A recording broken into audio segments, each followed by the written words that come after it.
the Brexit Minister. Good Hi. morning to you. Good morning.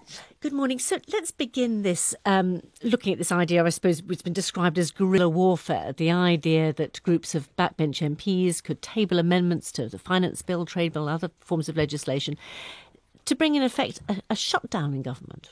Well, I think MPs have the right to do what they will, and MPs make amendments to bills all the time.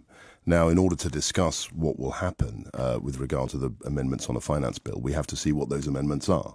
And that once the amendments are put, then the Speaker has discretion as to whether the question is put, as the phrase goes.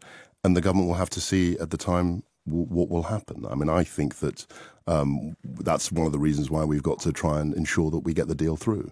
Because I think if we don't get the deal through, then it opens up possibility of greater uncertainty and more chaos, frankly. But you could rule out that uncertainty, couldn't you, right away? You've got 200 MPs from all parties arguing against, or from different parties arguing against no-deal Brexit. You could offer the reassurance to them now and just say, look, whatever happens, the government will guarantee that we won't be leaving without an agreement. Well, the way to rule out the uncertainty and to move forward is to vote for the deal. I mean, that's one way, but you could also offer public assurance. We've been very clear about that. I mean, the withdrawal agreement itself was published 6 weeks ago, 2 months ago, actually, nearly now. And we've said that we were going to have a vote. The Prime Minister said very clearly yesterday the vote will come next week. And of course, as a government minister, as members of the government, we are absolutely focused on trying to get the vote through. So I think it's idle speculation to wonder what will happen or what assurances we can give. It's not idle speculation for business. If people are trying to make calculations, we're very close to the deadline. Sure. I mean, a lot of people, including cabinet ministers like Michael Gove, are warning about the consequences of a no deal. I think they're right to. I mean, you mentioned business, and I think that's absolutely crucial to this whole debate.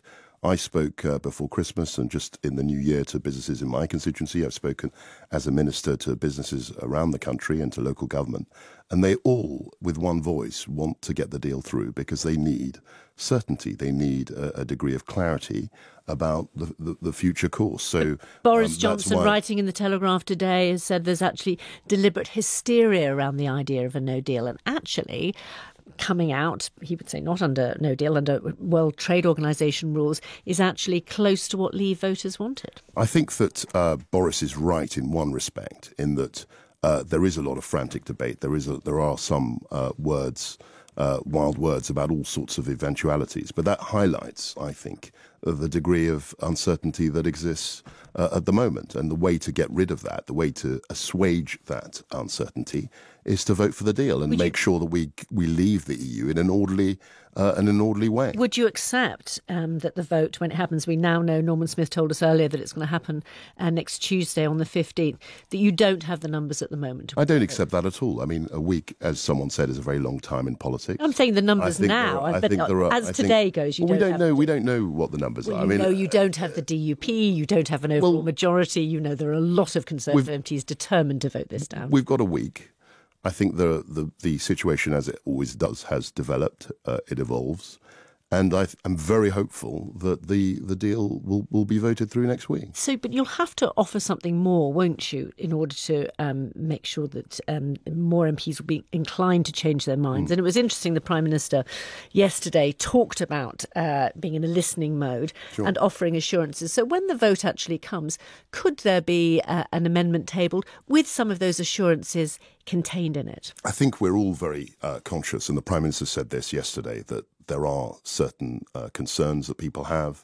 I think she wants to get more assurances, more legal and political assurances about things like the Northern Ireland backstop. I think she's clearly in listening mode at the moment. I think she's meeting a delegation of 200 MPs, the people that you mentioned who have written this letter about no deal. So what is she trying to get? I mean, is she asking you leaders, for example, for a 2021 deadline to agree a final deal? Well, look, I mean, it's an ongoing discussion. I'm not privy to those discussions that the Prime Minister is having with Aren't you? EU You're ladies. Brexit Minister. I'm an important We hear again person, and again about Downing Street shutting out the Brexit department. There are limits to my knowledge, I'm afraid. You might, I know I'm very pleased to be on your programme, but I don't know what the nature of those conversations are. But I do know, talking to MPs, talking to people who've expressed concerns about this, that there are a number of worries about things like the backstop, our ability to leave. So there would have to be a time limit on the backstop, wouldn't there? Well, that might be something that's being looked at. I think some of the language, some of the assurances, I think probably need to be slightly firmer. But I think that, it's an evolving situation. I think we will get to a point where we will, I hope, win the vote. So get to a situation, as things look at the moment, lose the vote on Tuesday, then go back to the EU, ask for more concessions, try the vote again in a different form? The plan is to win the vote on Tuesday or whenever it comes. I don't know exactly when it will come. But you'd allow for other possibilities. But the plan and the focus and the objective is to win the vote. Kwasi Kwarteng, thank you for joining us.